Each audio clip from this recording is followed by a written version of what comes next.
BJP ने मुरली मनोहर जोशी का ticket काट दिया है और अब उनकी जगह पर योगी सरकार के मंत्री सत्यदेव पचौरी को उम्मीदवार बनाया गया है।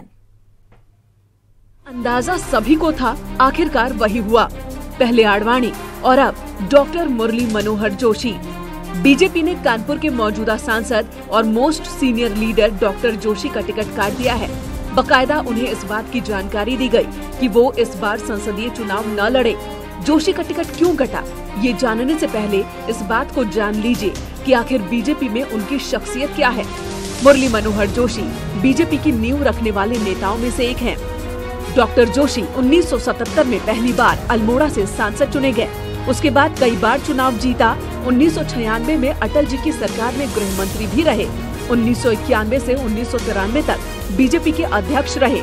दरअसल बीजेपी बुजुर्ग नेताओं को धीरे धीरे रिटायर कर रही है और उसी कड़ी में पहले लाल कृष्ण आडवाणी और अब मुरली मनोहर जोशी को रिटायर किया गया।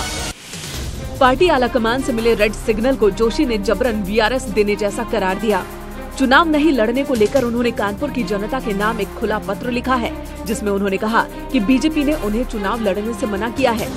जोशी के पत्र से जाहिर है कि वो आलाकमान के फैसले से खुश नहीं, लेकिन फैसला पार्टी का है तो उन्हें मानना ही पड़ेगा। जोशी के टिकट कटने को लेकर राजनीति भी शुरू हो चुकी है। कांग्रेस कह रही है कि जोशी जी को मोदी सरकार की सच्चाई उजागर करने की कड़ी सजा मिली है।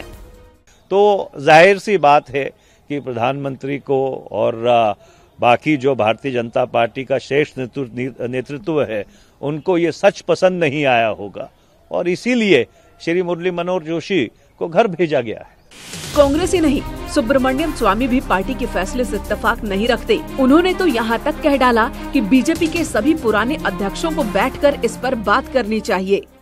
तो आज इन लोगों के साथ ऐसा हो रहा है, तो जो चारों अध्यक्षों को एक जगह में मिलकर तय करना चाहिए। फिलहाल अब ये कंफर्म हो चुका है कि कानपुर सीट पर बीजेपी किसी नए चेहरे को उतारने जा रही है, लेकिन ये नया उम्मीदवार कौन होगा, अभी इसके लिए इंतजार करना होगा। News 18 bureau.